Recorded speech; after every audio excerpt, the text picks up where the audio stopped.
Hello everyone, welcome to KMV classes UGC NTA NET JRF paper one, जिसमें unit one हम पढ़ रहे थे टीचिंग एप्टीट्यूड।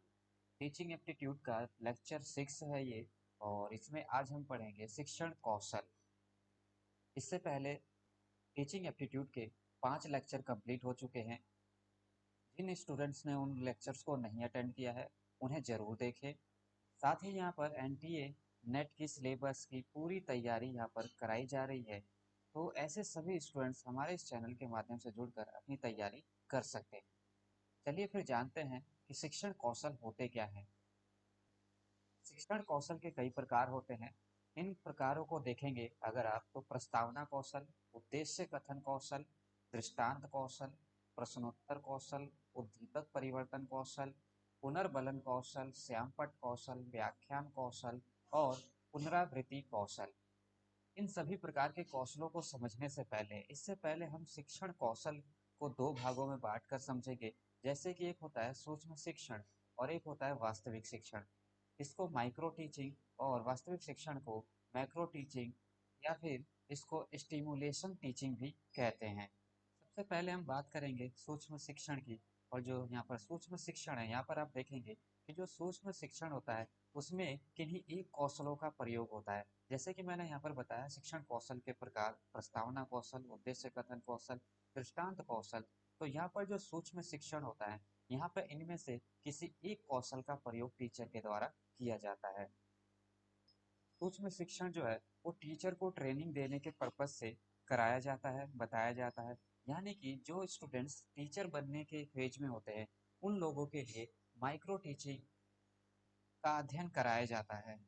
सूक्ष्म शिक्षण के दौरान किसी भी स्टूडेंट्स को या अध्यापक को अपनी कौशल को एक्सप्लेन करने के लिए 5 से 10 मिनट का समय दिया जाता है। यानी कि अगर उसको प्रस्तावना कौशल के द्वारा शिक्षण प्रक्रिया जारी करता है तो उसको 5 से 10 मिनट में अपने शिक्षण को पूरा करना होता है। इस तरह से सूक्ष्म शिक्षण में जो समयावधि होती है, पढ़ाने की जो अवधि होती है, वो 5 से 10 मिनट की होती है। सूक्ष्म शिक्षण की अगर हम बात करें तो 1961 में स्टैनफोर्ड यूनिवर्सिटी द्वारा इसको लाया गया था और ड्वाइट एलन ने इस शब्द को गढ़ा था। सूक्ष्म शिक्षण जो है वो शिक्षण कौशल विकसित करने की एक वास्तविक तकनीक मानी जाती है। सूक्ष्म शिक्षण में जो स्टूडेंट्स होते हैं, जो शिक्षक होते हैं, यानी कि ऐसे स्टूडेंट जो शिक्षण बनने वाले होते हैं, शिक्षक बनने वाले होते हैं, उन सभी को उन सभी में स्किल डेवलपमेंट सिखाया जाता है या स्किल डेवलपमेंट का विकास किया जाता है। इस तरह से आप देखेंगे कि जो सूक्ष्म शिक्षण है उसमें एक ही कौशल का प्रयोग किया जाता है।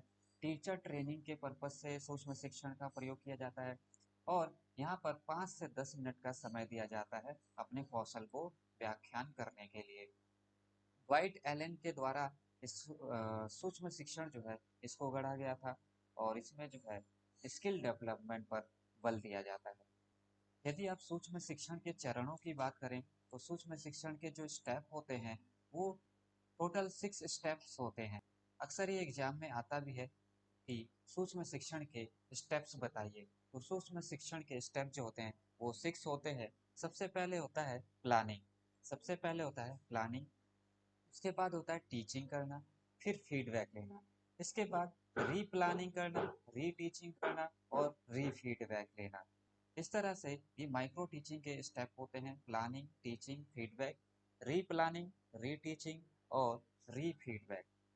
इस चीज़ का ध्यान रखें क्योंकि एग्जाम्स में ये चीज़ पूछ लिया जाता है इसके स्टेप्स क्या है। इस तरह से यहाँ पर देखेंगे कि टीचर जो है प्लानिंग करता है और प्लानिंग करने के बाद यानी कि क्लास में जाने से पहले उसको क्या पढ़ाना है, क्या समझाना है, उस चीज़ की प्लानिंग करता है, लेसन प्लान करता है। फिर टीचिंग करता है यानी कि कक्षा में जाकर वो उस चीज़ को पढ़ाता है, समझाता है और पढ़ाने और समझाने के बाद स्टूडेंट से फीडबैक लेता है। फिर फीडबैक में कमियां और दोषों का पता लगाने के बाद फिर दोबारा से वो रीप्लानिंग करता है और रीप्लानिंग के बाद फिर दोबारा से वो टीचिंग करता है और इसके बाद फिर दोबारा से वो फीडबैक लेता है। इस तरह से माइक्रो टीचिंग के ये स्टेप्स चलते हैं। अब हम बात करेंगे वास्तविक शिक्षण की, माइक्रो टीचिंग की और यहाँ पर स्टिमुलेशन टीचिंग की। तो यहाँ पर आप देखेंगे कि जो सूक्ष्म शिक्षण था उसमें एक कौशल का प्रयोग होता है, लेकिन जो मैक्रो टीचिंग होता है उसमें अनेक कौशलों का प्रयोग किया जाता है। उदाहरण के लिए अगर मैं बताऊं तो यहाँ पर प्रस्तावना कौशल, उद्देश्य कौशल और दृष्टांत कौशल तीनों को मिलाकर कंबाइन करके पढ़ाया जाता है। लेकिन जो सूक्ष्म शिक्षण है, यहाँ पर आप देखेंगे सिर्फ प्रस्तावना कौशल का ही प्रयोग कर सकता है या फिर सिर्फ उद्देश्य कौशल का ही प्रयोग कर सकता है। तो इस तरह से जो टीचर होता है यहाँ पर अनेक कौशलों का प्रयोग करके शिक्षण प्रक्रिया को जारी रखता है। लेकिन जो सूक्ष्म शिक्षण है, यहाँ पर सिर्फ एक ही कौशल का प्रयोग किया जाता है। वास्तविक शिक्षण में आप देखेंगे कि जो समयावधि है वो 10 मिनट से अधिक होती है, लेकिन सूक्ष्म शिक्षण में समयावधि 5 से 10 मिनट ही होती है।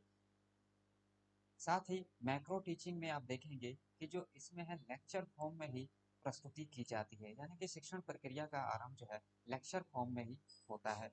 और यहाँ पर नई नई अवधारणाएं जो होती हैं उनको विकसित किया जाता है, उनको पेश किया जाता है, उनको समझाया जाता है। इस तरह से सूक्ष्म शिक्षण और वास्तविक शिक्षण में ये डिफरेंस होता है, जिसको आप भली भांति समझ गए होंगे।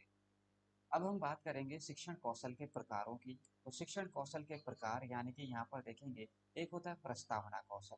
प्रस्तावना कौशल में आप देखेंगे प्रस्तावना कौशल और प्रस्तावना कौशल में आप देखेंगे कि शिक्षक छात्रों का पूर्व ज्ञान चेक करता है ताकि पूर्व ज्ञान को नवीन ज्ञान से जोड़ा जा सके। यानी कि जो भी कोई शिक्षक होता है वो जब छात्रों का पूर्व ज्ञान, पहले के ज्ञान को चेक करता है और उसको चेक करने के लिए जब कोई कौशल अपनाता है तो उसे ही प्रस्तावना कौशल कहते हैं।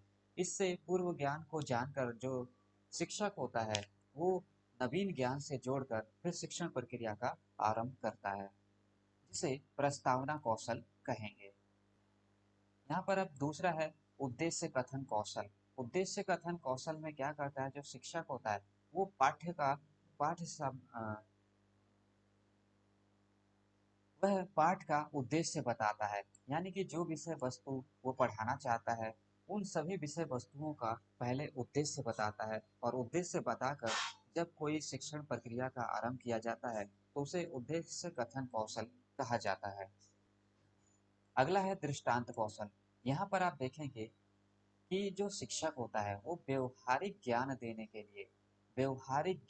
के लिए किताबी उदाहरण ना देकर व्यवहारिक जीवन से संबंधित उदाहरण देकर शिक्षा प्रक्रिया का आरंभ करता है।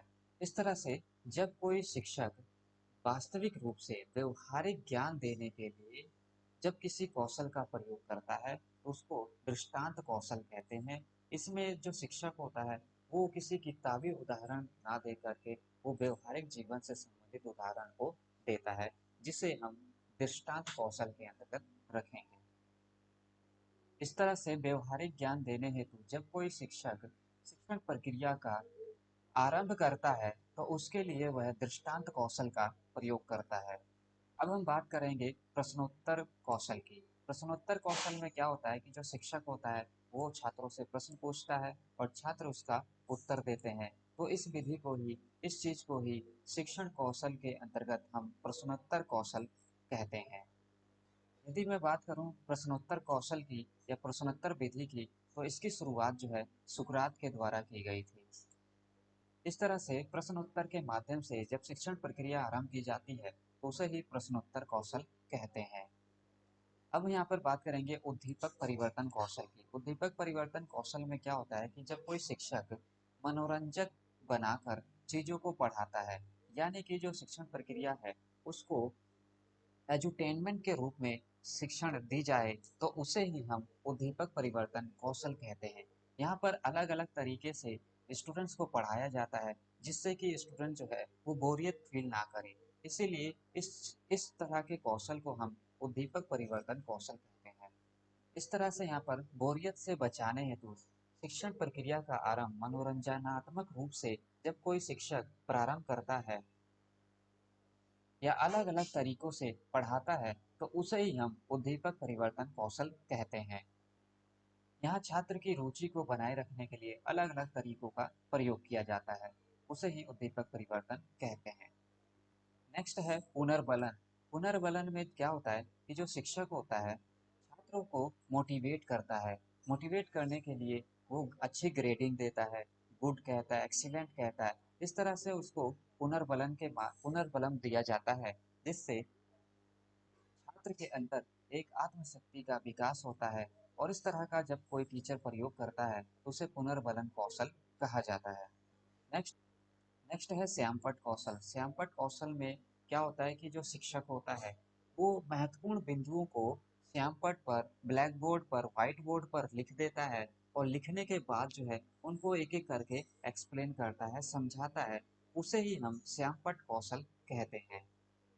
नेक्स्ट कौशल है व्याख्यान कौशल। व्याख्यान कौशल में क्या होता है, जो शिक्षक है वो किसी भी विषय वस्तु को, किसी भी सूचना को विस्तृत तरीके से वर्णन करता है, जिसे हम व्याख्यान कौशल की संज्ञा देते हैं।